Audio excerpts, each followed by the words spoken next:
Welcome to the final episode of Copa America previews, and of course we had to leave it on this nation right here. The nation that has the record amount of World Cups, home to Caipirinha, home to Brazilian funk. It is of course Brazil!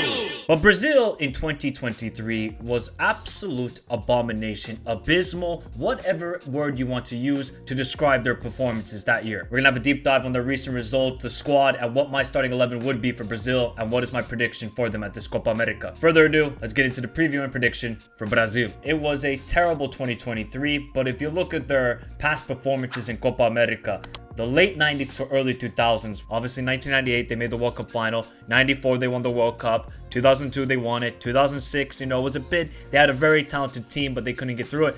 But look at all the Copa Americas they won. They said we are going to dominate this right now. And they won 4 Copa Americas out of 5. And that one in 2001, it is crazy how in the quarterfinal they lost to Honduras. Of all teams, Honduras.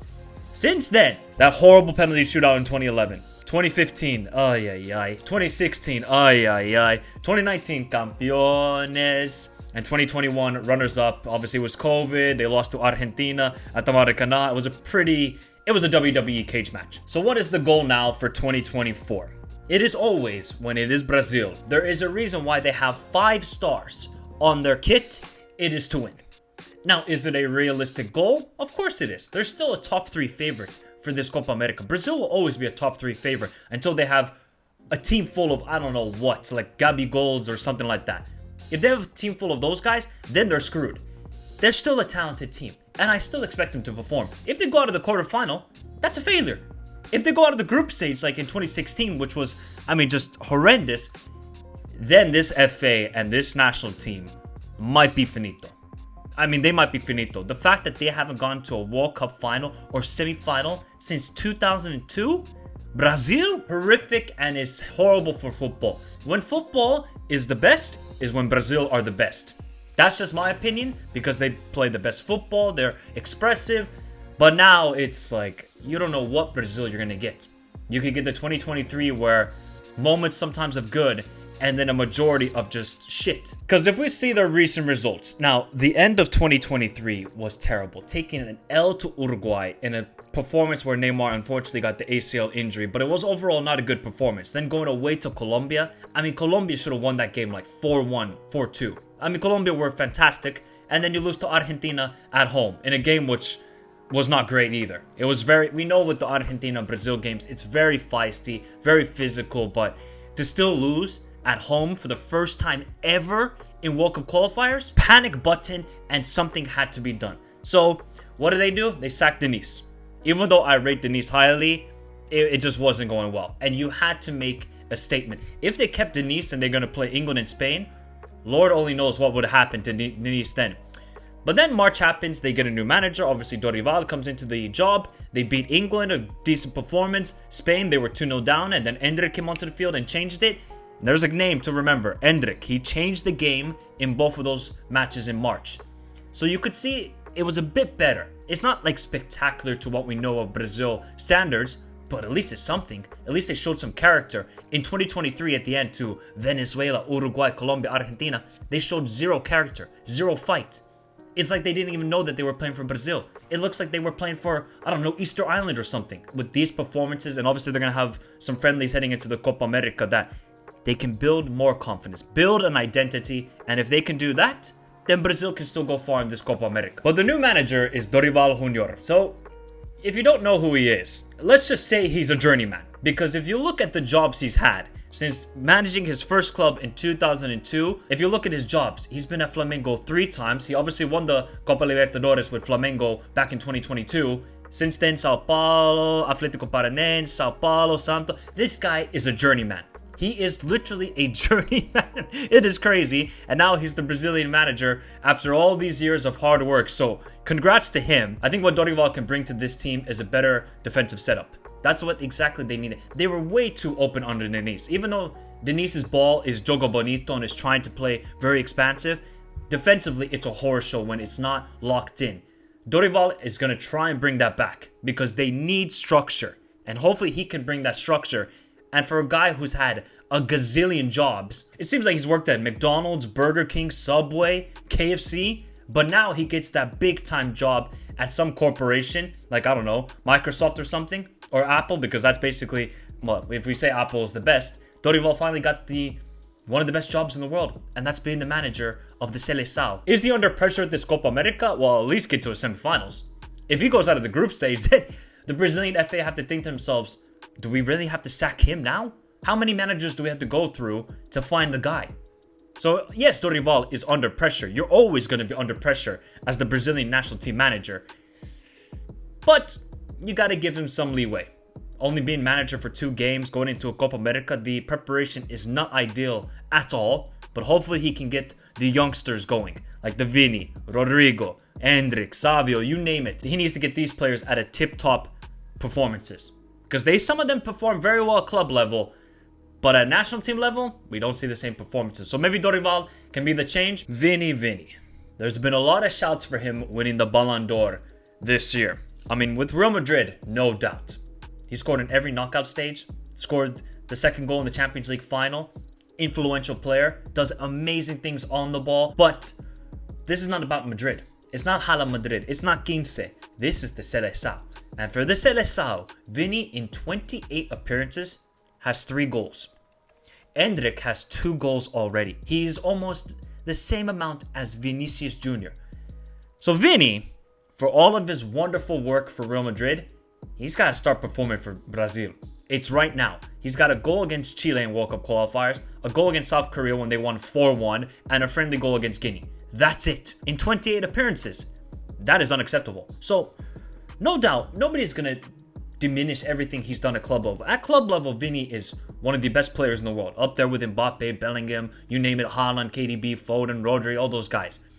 International level, and I'm talking strictly international football, he's got to go from here to there. He's got to have his same play that he does and the same confidence he plays with Carlo Ancelotti at Real Madrid and bring that to Brazil. And if he can do that, and if he can have a very good Copa, he doesn't have to win even the Copa America. He doesn't, but he at least has to get 3 goals.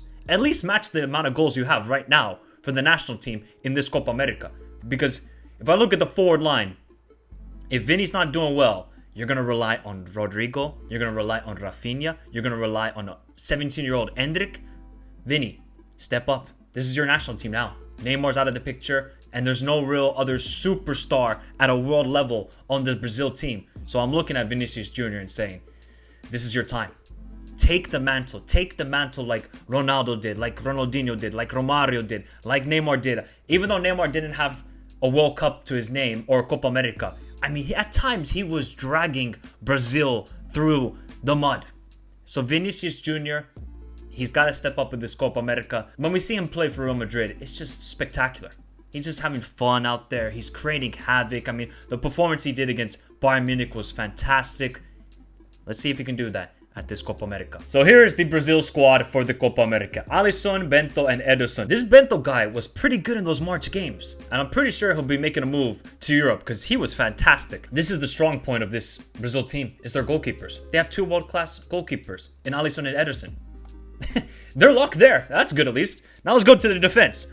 Lucas Berralado, Eder Militao, Gabriel, Magalhães, Marquinhos, Danilo, Jan Couto, Guillermo Arana, and Wendell.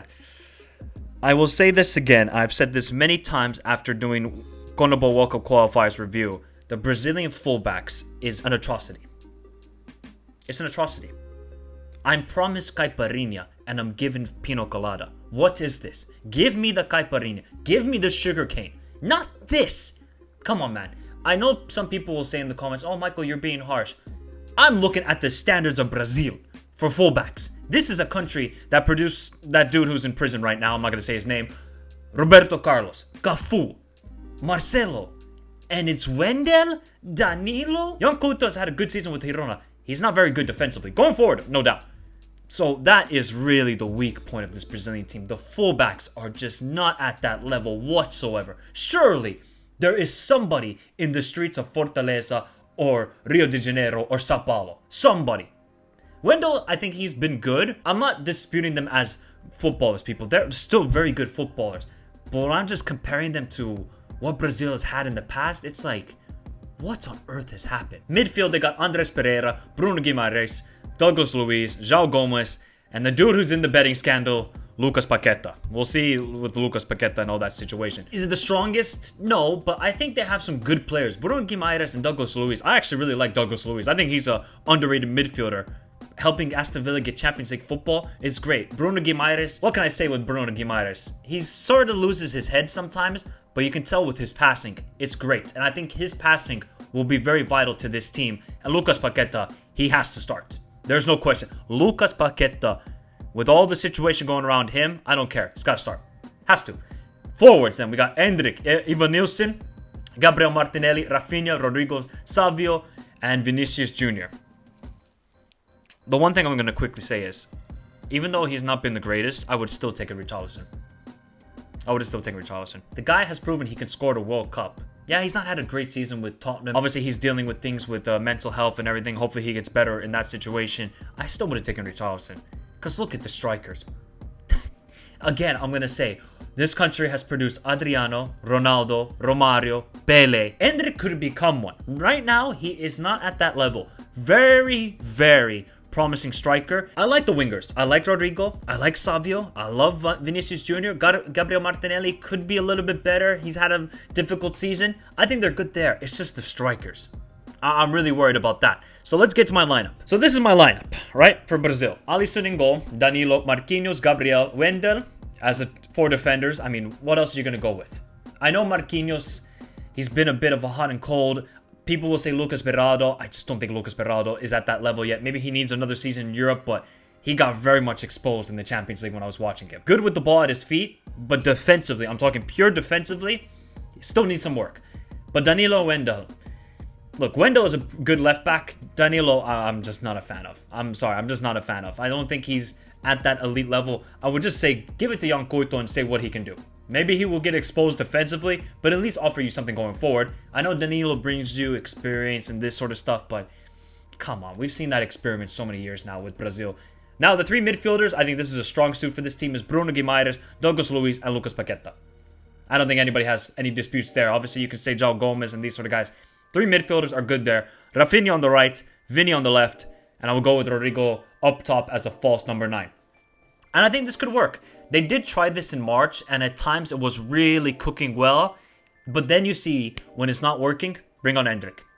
Bring on Endrick. He could be that difference maker. So I really hope that they're going to give a fair chance to Endrick. And he has proven himself. Maybe he's not had the greatest of times recently with Palmeiras, and he's obviously going to make the move to Real Madrid this summer. But when you look at this team, can it win Copa America? It can. Of course it can. If it can all click together, they can be better defensively, be more organized, and then you have the brilliance of Vini or Rodrigo or Lucas Paqueta. They have the moments of brilliance, guys. But what we have seen so far with Brazil in the past year is, once they face a little bit of adversity, they crumble. Except for the Spain game. Other than that, they have faced adversity away to Uruguay, crumbled. Away to Colombia, crumbled. At home to Argentina, crumbled. So how will this team mentally?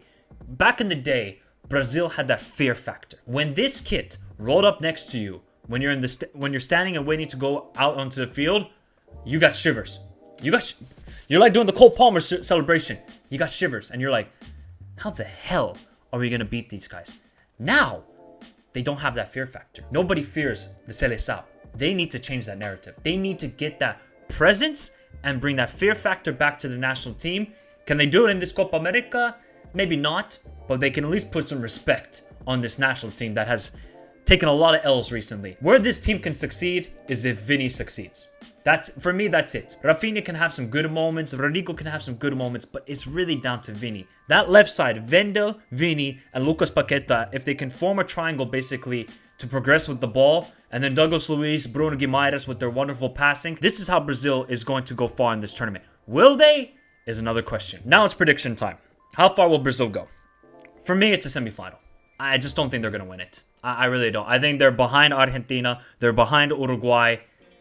Yes, they're ahead of Colombia, even though Colombia did beat them head-to-head. But I will say in a neutral ground, it will be a very close game. And maybe they have turned a corner with Dorival, but it's only been 2 games. I need a larger sample size, and then I can have a full assessment on saying, is this the guy? But for Brazil, even if they get to a quarterfinal and they lose, that would still be a failure. That cannot happen. Could you imagine in a crazy world where Brazil win the group and they face the USA in the quarterfinal and the USA somehow beat Brazil? That would be a laughingstock. This team would get crucified in the Brazilian media. Absolutely crucified if that happened. This is a tough group. Like Brazil and Paraguay. Let's not forget what happened in 2011. Let's not forget about that. Now, the field was terrible. We can say field tax. Colombia, we've seen Colombia just beat Brazil. So this group is not a gimme. It's not a gimme. Brazil need to be locked in game one. If not, be careful. Be very careful. But my prediction is a semifinal appearance. They got the quality. I just don't think they have enough. They need more years for Endrick. They need Vini to establish himself as the main guy for Brazil. Once they can do that, then the World Cup is on the horizon, and I'm expecting at that World Cup that they make it to the semifinal. No more quarterfinals. There we have it, people. All the previews are done for the Copa America. If you haven't checked out all the previews, you can do that on the Copa America playlist on the channel right now, as we will be having match reactions during the Copa America, and my prediction will be a live stream on Monday, so join me for that. But have a beautiful day, stay safe in this crazy world, and until next time, adios.